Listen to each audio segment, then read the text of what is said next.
الذین کفروا، اگر تمہیں اندیشہ ہے کہ فتنے میں ڈال دیں گے تم کو کافر لوگ، ان الکافرین کانوا لکم عدوا مبینا، بے شک کافر تمہارے دشمن واضح۔ وَإِذَا كُنْتَ فِيهِمْ فَأَقَمْتَ لَهُمُ الصَّلَاةَ، اور جب آپ تشریف فرما ہوئے پیغمبر تو آپ پڑھا لیں ان کو نماز۔ کل ہی 2 مہمان آئے تھے، اچھے ارادے اور محبت سے مجھے کہہ رہے تھے بڑا ادارہ ہے، آپ 10 امام رکھ سکتے ہیں، آرام سے کسی کونے کانچے میں پڑھا کرو۔ میں نے کہا تیرے جیسے لبر چٹو نبی کے زمانے میں نہیں تھا جو عباس اور علی پر ہاتھ رکھ کے اور پڑھانے جاتے تھے، خود نہیں کہہ سکتے، ایسی بیماری ہوئی تکلیف پڑ گئی۔ اللہ تعالیٰ کے جو احسانات ہیں ان میں سے ایک یہ ہے کہ یہ عاجز اور فقیر 5 وقت نمازوں کا پختہ ہے۔ اور اس کی برکت سے مجھے قرآن مجید یاد ہے، میں نے خود نمازوں میں قرآن شریف پڑھنے کا جو اہتمام کیا ہے الحمدللہ، میں نے اپنی زندگی میں دوسرا مولواڑا نہیں دیکھا ہے۔ 5-6 جگہ ہوتی ہے وہ آنگے مانگے ڈانگے مانگے، جب صحت تھی اور زور شور تھا ہر رات کو ایک سورت بڑی یاد کرتا تھا، فجر کا پڑھتا ہر رات۔ یوں مجھے قرآن شریف کا اکثر حصہ اللہ کے فضل سے یاد ہو گیا۔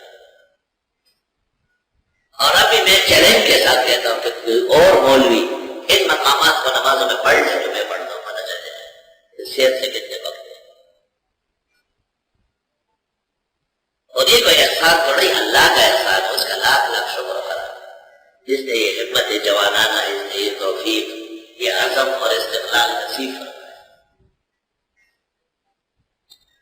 ہمارے ایک دوست جب اللہ کو پیارے ہو گئے، بہت قابل لائق فقیہ محدث مفسر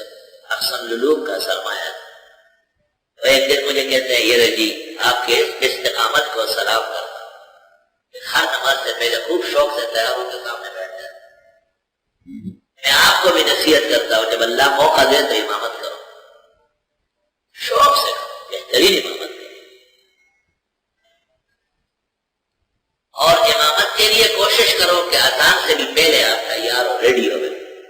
اس پورے وقت کو اللہ کی عبادت سمجھو۔ اور جب امامت کے لیے گھر سے نکلے تو 15 منٹ پہلے نکلا کرو، 20 منٹ قریب میں آ کے کہیں بیٹھ جاؤ، اور ہر قدم پر دعا مانگو، سب دعائیں قبول ہو،